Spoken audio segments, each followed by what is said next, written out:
안녕하세요. 맥키너지의 투자클럽입니다. 자, HLB 유상증자 권리락 공시가 이제 5회 나왔죠. 자, 기준가가 내일 어떻게 되는지, 자, 내일의 투자 전략까지 한번 살펴보도록 하겠습니다. 먼저 개장 전 미증시 분위기부터 한번 살펴보도록 하겠습니다. 자, 지금 시장에 관련되는 부분들 이번 주 특히나 이제 물가지표 관련되는 부분과 9월달 연준의 의사록 공개 관련되는 부분이 중요한 어떤 부분이 있죠. 그래서 지금 이제 국내장에서 미증시 선물 흐름이 나쁘진 않았는데요. 주식의 이제 선물 지수 같은 경우가 지금 인플레이션 관련되는 부분이나 이제 9월달 연준의 의사록 공개 전보 전인데 선물 지수는 양호하죠. 나스닥 선물 같은 경우는 0.89%, 다우 선물 같은 0.56%, S&P 같은 0.72%, 중소형주 중심의 러셀 2000 같은 경우는 0.73%. 지금 이틀 오르고 4일 넘게 지금 하락을 했는데요. 자, 반등 흐름이 조금 이제 나와야 되는 어떤 지점이긴 합니다. 기술적으로 봐도. 자, 유가 관련되는 부분들은 이제 90달러에서 이제 그 89달러 정도, 그리고 금값은 좀 내려갔고요. 기타 이제 실적 그 발표와 이 매크로 지표들이 이제 교차한 어떤 지점에 이번 주가 놓여 있는 어떤 상태인데요. 그 타이틀 어떤 이제 야후 파이낸스에 보면 또 마켓 나이트메어 차트, 이제 시장의 어떤 이제 악몽 차트 뭐 이렇게 번역할 수 있는데, 이미 이제 리얼리티를 보여주고 있다. 이 내용은 좀 참고해 보면 이 시간별로 해가지고 이제 시장에서 이제 그 중요한 어떤 팩트 관련되는 부분을 2011년도부터 쭉 이제 거의 한 십몇 년 동안 이제 보여주는 어떤 부분이죠. 그리고 최근에 이제 작년부터 해가지고 올해까지 뭐 가장 중요한 어떤 부분, 특히나 올해 쪽에는 이제 글로벌 리세션, 그 다음에 러시아 우크라이나 전쟁 관련되는 부분에서 인플레이션, 그 다음에 호키시안 이 연준의 어떤 이야기들이 시장에서 가장 중요한 이 테일 리스크로 지금 꼽히고 있습니다. 이제 뭐 2020년도하고 2021년도에는 이제 코로나 바이러스라든지 미국 같은 경우는 이제 뭐 대선 관련되는 부분, 그 이전에는 미국하고 중국하고 무역 전쟁 관련되는 부분이 있었죠. 그래서 자, 이 부분들이 이제 내년 내후년에도 뭐 있겠습니다. 올해는 인플레이션과 연준의 긴축이 연중 내내 이제 시장을 압박하는 테일 리스크다, 이렇게 내용을 좀 보시면 될 것 같고요. 기타 이제 이 헤드라인에 나왔던 부분들 같은 경우에는 계속 이제 인플레이션 데이터가 어떻게 되느냐, 이 부분에 대한 어떤 기사들이 계속 있고요. 이 다음에 이제 보시게 되면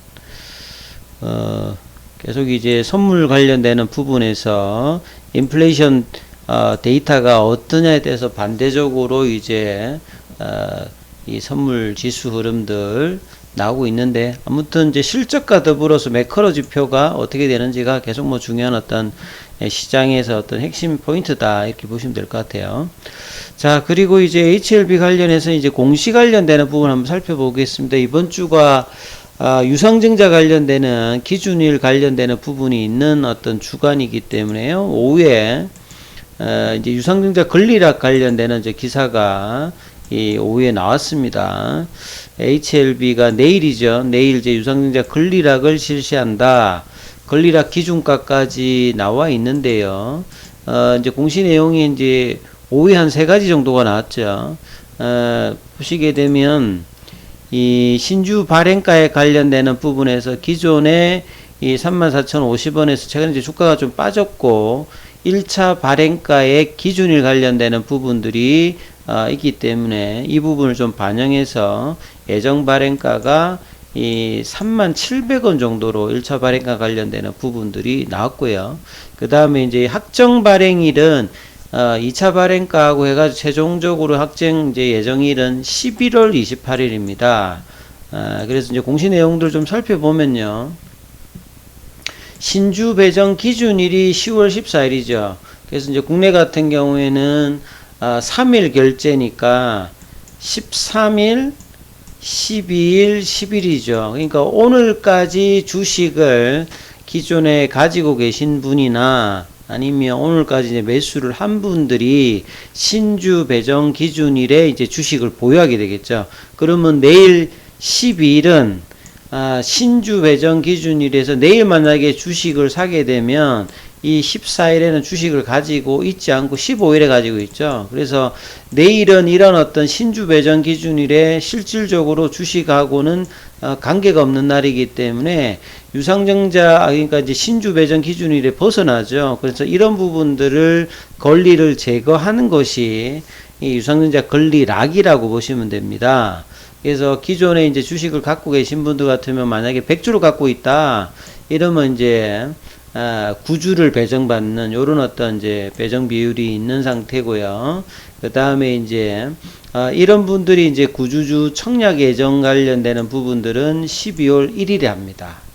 12월 1일에 하고 그 다음에 이제 납입일은 12월 9일에 하고 그 다음에 신주의 상장일은 12월 23일이죠.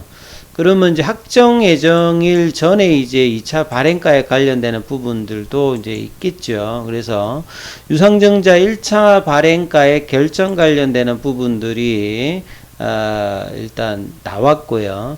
1차 발행가액 산출일 관련되는 부분이 오늘 기준으로 이제 1차 발행가에 관련되는 부분이 나왔습니다. 이게 가중 산술 평균 주가입니다. 그래서 이제 주가 말고 이 거래 대금을 이제 거래량으로 나누어 가지고 이 부분들을 이제 뭐 1개월, 일주일, 그 다음에 기산일, 가중 산술 평균 주가를 산술 평균 해가지고요. 이 산정한 어떤 가액과 기산일에 이제 가중 산술 평균 주가 중에서 낮은 금액을 이제 기준 주가로 하는데, 그래서 이 1차 발행가에 관련되는 부분들에서 이 부분이 나온 부분들을 해서 이제 하는데요. 이제 1차 발행가액이 이렇게 계산하면 37,000원 정도가 나왔다는 거죠. 요게 확정가액은 아닙니다. 보시게 되면 이제 2차 발행가액이 있어요. 이제 구주주 청약 초일 전 3거래일이 있으니까 이제 이 부분들을 반영해서 이제 2차 발행가액까지 내용들을 보시게 되면 여기도 마찬가지로 그 이제 기준일 대비해 가지고 3거래일 그 다음에 또 이제 기산일로부터 뭐 일주일 전 요렇게 해 가지고 두 가지 부분의 가격을 계산해 가지고 그 중에서 이제 또 합니다. 그리고 1차 발행가액하고 2차 발행가액을 계산해 가지고 그 중에서 이제 작은 가격 그러니까 요거하고 요거의 어떤 작은 가격하고 또 기준주가 60% 중에서 이 높은 가격을 이제 확정 발행가액으로 이제 계산하죠. 요 부분들이 이제 11월 달에 이제 정해지게 되면 이 부분에 대해서 이제 구주주가 이제 청약 이제 실제로 이제 돈을 이제 넣고 그 부분이 상장이 이제 12월 달에 된다. 이렇게 보시면 되겠죠. 그래서 이제 자금을 조달하는 이제 회사 입장에서 보면 이 유중가, 확정가, 예정가 이런 것들이 왜 중요하냐면 높을수록 이제 돈 들어오는 게 많죠. 예. 그래서 이런 어떤 이제 발행 예정가 이 부분들이 높아지려고 하면 주가가 이제 어느 정도 이제 높아야 되고 이런 부분들이 높았을 때 할인율을 적용해서 이제 유중 관련되는 부분이 되어야 이 기존 주주들이 참여율도 좀 높고 이런 어떤 분위기인데 그래서 최근에 이제 주가가 좀 떨어져 있기 때문에요. 최초에 이제 했던 것보다는 37,000원 정도로 지금 떨어져 있는 상태다. 이렇게 봐야 되겠고요. 최종적으로 이제 11월 달에 또 주가의 흐름 따라서 좀 뭐 달라질 수는 있습니다. 근데 이제 최근에 어떤 시장 분위기를 반영해서 이 부분이 되어 있고, 이 부분들이 내일 이 기준 주가에도 이제 반영을 해서, 이제 그 유중 관련되는 권리락을 반영을 하는 겁니다. 그래서 오늘 종가가 아니라 이제 기준가는 이렇게 되고요.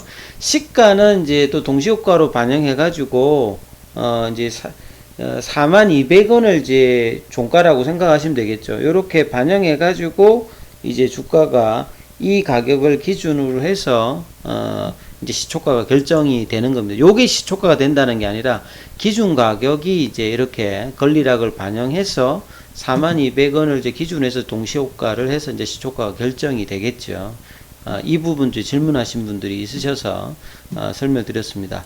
자, 차트를 통해서 한번 주가 흐름을 보게 되면, 그러면 오늘 이제 이 41,050원보다는 조금 더 밑단이라 봐야 되겠죠. 그래서 시간에 이제 단일가 뭐 이렇게 300원 빠졌는데 요거 상관없이 이제 기준가는 이제 44,000원 기준으로 해가지고 아침에 어떻게 이제 가격이 결정되느냐, 요건 또 다른 문제라고 보시면 되겠습니다. 오늘도 보시게 되면 이 외국인 쪽에서는 최근에 이제 계속 이제 순매수 흐름이 나옵니다. 요게 이제 뭐 쇼커버링이 되든 일단 이제 실제로 이제 매수가 되든 일단 이제 매수가 외국인 쪽에서는 계속 들어오고 있고요. 기간은 좀 매도를 했고, 장중에 이제 흐름에서는 보시게 되면 오늘은 오후에는 조금 이제 팔아가지고 이제 4거래일 만에 지금 또 프로그램 쪽에서는 매도가 나왔고, 기간 쪽은 이제 매수가 좀 들어오면서 장중에 이제 42,750원 이 프리앤데이 관련되는 아침에 이제 기사가 장전이 좀 나왔기 때문에 이 부분을 반영해서 이 42,000원대를 좀 잡아가면서 이제 흐름이 나올 뻔했는데, 이제 4만원 박스권 하단에 어떤 그 하단에 이제 박스권 하단 이 부분까지 좀 내려가면서 이제 내일은 좀 권리락도 있겠습니다만 라운드 넘버 가격인 4만원이 좀 어떻게 되느냐, 이 부분이 굉장히 또 중요한 어떤 시장의 어떤 이제 이슈가 될 것 같습니다. 그래서 이제 좋은 어떤 재료보다는 유중에 대한 어떤 부담감을 다음 달까지는 조금 이제 주가에는 거래량이 그렇게 많지는 않습니다만 미친 어떤 흐름으로 지금 나와 있죠. 그래서 내일 만약에 연봉이 하나 더 나온다라고 하면 파라볼릭자도 지금 이 매수 어떤 흐름의 추세 전환이 다시 또 바뀔 수 있는 흐름이고요. 이 볼린저 밴드 하단의 어떤 지지 흐름도 다시 한번 확인하는 어떤 흐름으로 주가 흐름이 나올 가능성이 좀 있어 보이죠. 그리고 이제 테라피틱스는 오히려 또 굉장히 많이 빠졌습니다. 10% 넘게 또 빠지면서 시장 대비해서는 또 이제 강하지 못한 모습들을 보여줬기 때문에 유중에 대한 이슈들이 또 10월 달에 프리앤데이라든지 이미노믹에 이제 이미노믹 관련되는 탑라인 발표는 남아 있습니다만 10월 초가 지금 지나가고 이제 중순으로 가고 있는데 다음 달 학회전에 발표가 언제 나오느냐. 그래서 지금은 어째 보면 좀 재료보다는 유중에 대한 어떤 부담감이 주가에 반영되고 있는 흐름이다, 이렇게 보시면서 내일도 이 4만원대 여부가 지지되는지를 확인하는 어떤 흐름들이 중요하다, 이 말씀을 드리면서 투자 전략 삼아 보시라고 말씀드리겠습니다. 여기까지 하겠습니다.